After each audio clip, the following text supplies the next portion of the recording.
Hello, hello. You are currently looking at two separate lottery winners that happen to be best friends who live together. It's me and it's Evbo right here. I think Ev just pulled, what, $22 million? 12 after taxes, but sure. How's it feel? How's it feel to be a winner? It's barely sunk in. Yeah? So. Okay. Well, I just won 40 million, so together, you know, we could buy a few buses, if you know what I mean. Anyway, it's like a Princess of Malibu does Denver type situation. We're kind of just running the town, shredding and bedding, and not giving a crap about nobody. Hey. So this is the guys' place. We like to hang out here a lot. Hey guys, we're filming. We're recording now. Yeah, we're filming. Yeah, I know, but we're doing our thing right now. Yeah. We have a documentary about us. We're making a movie about it. Why are they filming? Because we're pretty interested. I want to talk to you guys real quick. Downstairs, maybe, if we could just downstairs. I don't understand what's going on. Here's the thing. What'd you do to our lawn? He's not here. Yeah, I don't think we should have this part recorded. Paid me for something. I did, I guess. Okay. What is going on? All right, I paid Jose. Joe's again.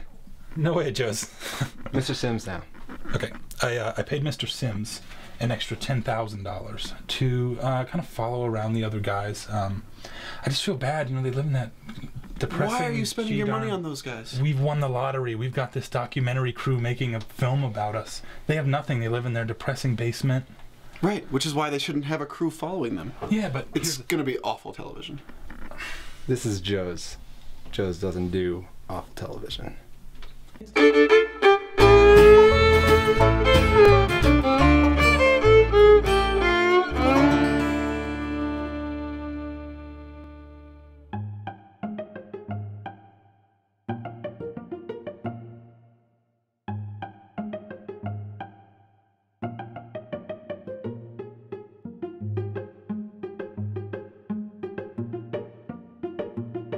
Before I won the lottery, I worked at an animal shelter. It was nice, it made ends meet, and going in every morning and just seeing those dogs and cats smiling at you, it got you out of bed.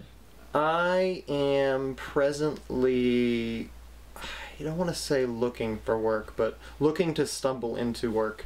Yeah, I decided to get into trivia hosting by going to trivia nights. And you know, I'd watch these clowns standing up there hosting this trivia that it's a low bar.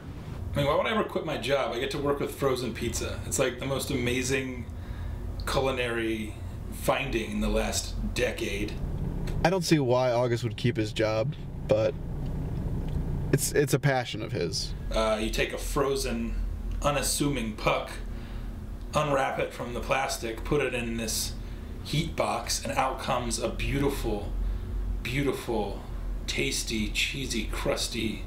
He still wakes me up in the morning before he goes to work to kind of be like, hey, I'm going to work. Seems like a bit of a dig. That's what I needed. That's what I needed. You know, I was never really in this for the money. You know, I get to help people. I've always just been in it for the gooey, crusty.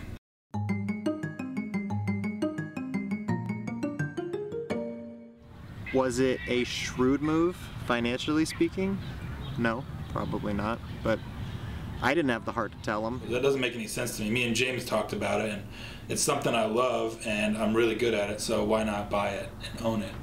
I've got some new protocols for around here. One, every Tuesday afternoon, we do a new flavor meeting where everyone's invited, not just the flavor department, not just the toppings department. Everybody. Do they make, Todd, do they make duck sausage? They do make duck sausage, all right. Move this here, duck sausage. That's one thing now. Now we can take duck sausage, go beets. You can spitball any idea you'd ever want to put on a pizza, and we all talk about it, and sometimes we make it, and we all eat it. Oh, fry some yak with pepperoni. You hear it, you see it. Fry yak with pepperoni, combine those with the table scraps and the fried rice. We're gonna all be millionaires. We're gonna all be millionaires. I want one of these right now. Right.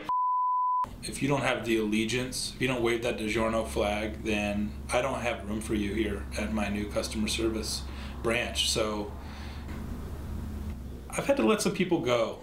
You know, that was kind of hard, but also not hard. What we say here at DiGiorno is, You may have 99 problems with our pizza, but deliveries ain't one.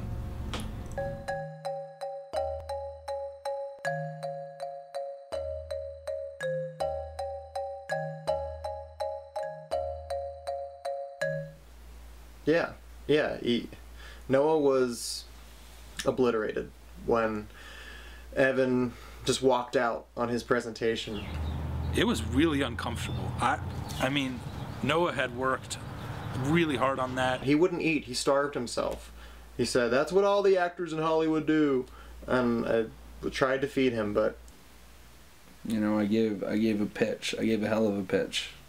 Look, Noah's been told by plenty of bigwigs, bigger than Evan Fisher, that this idea is garbage and won't work. I wasn't crushed or anything. I mean, it's just Evan. It's just one person. But he didn't really like it, and I mean, he didn't understand it. I guess I don't see how it would work logistically for him to be all four professions, because there's a lot of time that goes into being all of those things.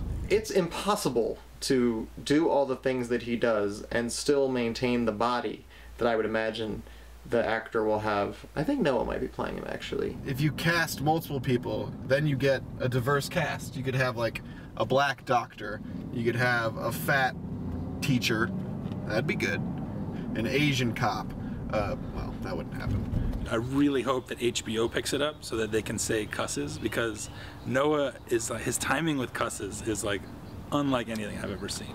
You know, we were sitting and we were waiting for the waiter to come back, and Noah was like, "Where's my salad?"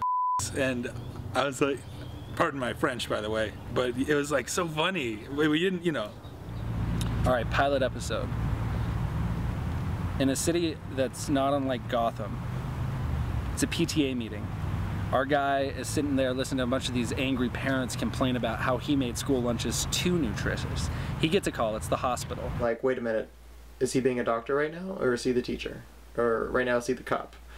You don't know, because he's such a chameleon. Dissolve in, operating room.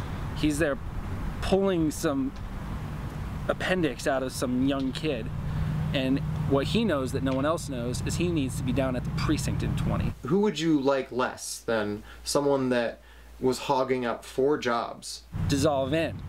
He's down at the precinct and he's just slamming some perp's head down while he's interrogating him. Like, he's unlikable at the jump, but as we go through it, we see that he's adequately qualified to do all of these jobs. Next morning, our guy wakes up, puts on a suit, and goes and hammers out the negotiation between 2 mad divorced people.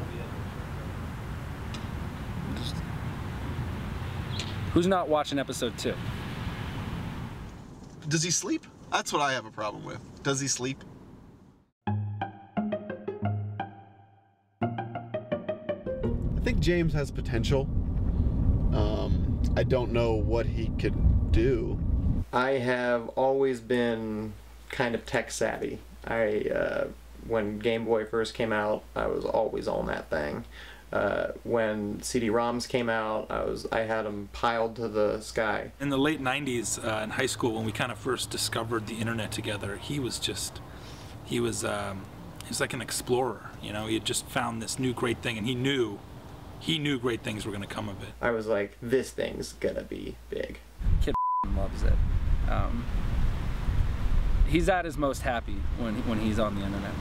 Well, it's a little nerdy to say you're a big fan of the internet. You sound like a nerd just saying it. But, yeah, I guess put me on Team Internet. I feel like I have like elephantitis or something in my hands because, you know, I'm just lumbering over a computer trying to, you know, put these words in, and James is just zipping around, just, you know, password over here, and just like logging onto this site. And oh, there's a link I want to go to. Gosh, I mean, it's hard to keep track of what James is doing. I mean, I know over the past few years he's done some IT work for like some top-notch companies. I'll go on Facebook and it'll say, it's this person's birthday. And I'm thinking, do I write something? Do I not write something?